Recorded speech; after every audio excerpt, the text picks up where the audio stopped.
মেধার ভিত্তিতে নিয়োগদান করা জরুরি।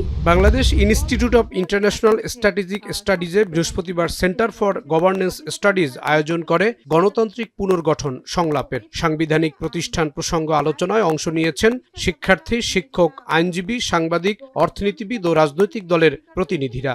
ডেমোক্রেসি তো একটা জিনিস আমরা জানি যে এটা। আলোচনায় এবি পার্টির সভাপতি মুজিবুর রহমান মঞ্জু বলেন, দেশ গঠনে আরেকটি বিপ্লবের স্বপ্ন দেখতে হবে, আর সংস্কার কাজ খুবই ইতিবাচক বলছেন জুনায়েদ সাকি। বিএনপি নেতা জহিরুদ্দিন স্বপন বলেন, নির্বাচন ঠিক করে সংস্কার করতে হবে।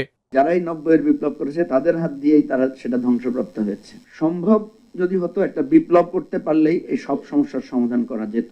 আমাদের প্রয়োজন এখন সিস্টেমিক পরিবর্তন করা, আইনগত পরিবর্তন করা, যাতে করে একেবারে ব্যক্তি পর্যায়ে মানসিকতার বদল ঘটে। তারা তাদের চাহিদা পূরণ না হওয়া পর্যন্ত জনগণকে ঘুমিয়ে থাকতে পরামর্শ দিবেন, নির্বাচনকে স্থগিত রাখার পরামর্শ দিবেন।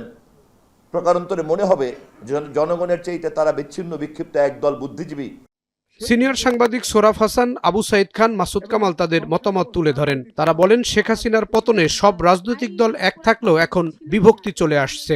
সরকার এখন যে পুরোপুরি প্রশাসন নির্ভর, এখান থেকে বের করতে হবে। মানুষ ঠিক করতে হবে মাথা থেকে। আপনাকে মাথা ঠিক করেন, আপনার এই হাত দিয়ে গাছটাকে আপনি ভাঙবেন নাকি উঠে খাবেন, এটা কিন্তু সিদ্ধান্তের কিন্তু হাত নেয় না, সিদ্ধান্তটা মাথা নেয়। সর্বাগ্রে দরকার সংবিধানের এই কালাকানুনগুলো বাতিল করে কালাকানুনের বেষ্টি জাল থেকে সংবিধানকে মুক্ত করা, গণতন্ত্রায়ন করা। রাজনৈতিক নেতৃত্বের এই অঙ্গীকার করতে হবে, নির্বাচনের পরে যারা ক্ষমতায় আসুন বা বিরোধী দলে থাকুন তারা একসঙ্গে কাজ করবেন। সিপিডির নির্বাহী পরিচালক অর্থনীতিবিদ ফাহমিদা খাতুন বলেন, বিগত 15 বছরে প্রতিষ্ঠান দুর্বল হয়ে অর্থনীতির ক্ষয় হয়েছে। জুলাইয়ের গণ আন্দোলনে মানুষ বৈষম্যের বিরুদ্ধে জেগে উঠেছিল। এই সামগ্রিকভাবে যে জুলাই অগাস্ট আন্দোলন হয়েছিল সেটার আন্ডারলাইন কারণটাই তো ছিল অর্থনৈতিক। প্রথমে এটা কর্মসংস্থানের জন্য, যে চাকরি ক্ষেত্রে কোটা সংস্কারের জন্য, কারণ চাকরি হচ্ছিল না। এই যে এত উন্নয়নের গল্প, সেটার মধ্যে আমরা দেখেছি যে এমন একটা উন্নয়ন যেটা আসলে ফাঁপা ছিল এবং সেটা কিন্তু কর্মসংস্থান সৃষ্টি করতে পারছিল না। নির্বাচন কমিশন সংস্কার প্রধান বদিউল আলম মজুমদার বলেন, নির্বাচন কমিশনের কর্তারা গুরুতর অপরাধ করলে তাদের বিচারের আওতায় আনতে হবে। 3টা কমিশন, কারণ কোনো রকম দায়বদ্ধতা ছিল না।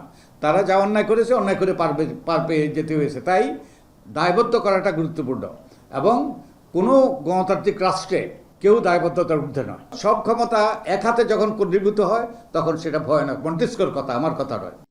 সংস্কার শেষ করে নির্বাচিত সরকারের হাতে ক্ষমতা দেওয়ার উপর জোর দেন বক্তারা। তারা বলেন, এখনো ভয়ের সংস্কৃতি থেকে মানুষ বের হতে পারেনি। সমস্ত লাভজনক প্রতিষ্ঠানগুলো দখল, মানুষের একটা নাবিশ্বাস হয়ে গেছে। জাহিদ হাসান, এখন, ঢাকা।